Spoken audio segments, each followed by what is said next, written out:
In a small, quiet town, there lived a boy named Elias. He had a dream so big, everyone around him smiled when he spoke about it. Not because they believed him, but because they didn't. Elias's father was a clockmaker, not a famous one, not a wealthy one, just a man who loved his work more than he loved his sleep. Every morning before the sun rose, his father was already standing at his workbench, holding a pocket watch carefully in both hands. Not because someone told him to, not because someone was watching, but because that was simply who he was. Elias would stand quietly in the doorway every morning, watching his father's hands move with patience and purpose, until one morning he walked in and said, "Father, I want to build something the whole world will see." His father slowly reached under the workbench, pulled out a small broken pocket watch, placed it gently in his son's small hands, and said, "Then, start here." Elias tried to fix the watch. He failed, completely. He tried again the next day, failed again. But something strange happened on the fourth day. He came back. Nobody asked him to. Nobody reminded him. He just came back. Every afternoon after school, while his friends played outside in the warm golden light, Elias sat alone at that desk, tools in his hands, watch in front of him, and something quiet burning in his chest.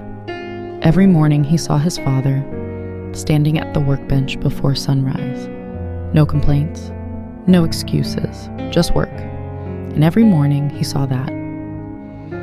Elias sat back down at his own desk and tried one more time. On the 22nd day, the watch ticked, just once, a single small quiet tick, but Elias heard it like thunder in his chest. He ran across the workshop shouting, "Father, it moved! It actually moved!" His father turned slowly, looked at the watch, then looked at his son, and smiled. Not at the watch, at the boy. He placed both hands gently on Elias's shoulders, looked into his eyes, and said, "The watch didn't change, Elias. You did." That night, something shifted inside the boy that would never shift back. The dream was never the destination. The discipline was. Years passed. Elias grew. Every single day without exception, he sat at a workbench and worked.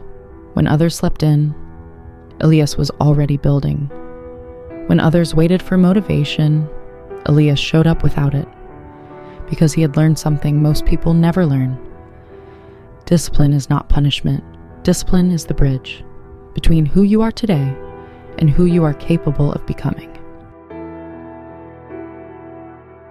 By the time Elias was 30, he had a workshop of his own. Every clock in that workshop was built by hands that never quit.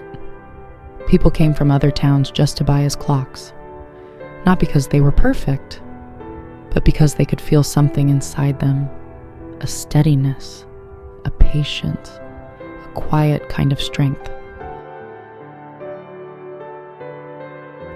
One day a young boy came into the shop, stared at the clocks on the wall, and said, "I want to build something the whole world will see." Elias smiled, reached under the counter, placed a small broken watch in the boy's hands, and said, "Then, start here." You know what is strange about a clock? It never asks if it is ready. It never waits for the perfect moment. It never says, "I will start tomorrow." It just ticks, second after second, minute after minute, without applause, without an audience, without anyone watching. And that is exactly how dreams are built. Not in the moments people celebrate, not in the moments people see, but in the quiet ones, the invisible ones, the ones where you are alone, tired, doubting everything, and you sit down anyway, the clock on your wall right now has never missed a second. Not one. Not because it is special, but because it simply never stopped. That is all a dream asks of you. Not perfection, not talent, not the right moment. Just don't stop. So tomorrow morning, when every part of you wants to stay, remember the watch that ticked on the 22nd day. Your dream works the same way. Just sit down one more time. What is the one dream you keep postponing? Tell me in the comments. Because today could be your day one. Subscribe to Tales by Haidi, where every story carries a little light for someone who needs it.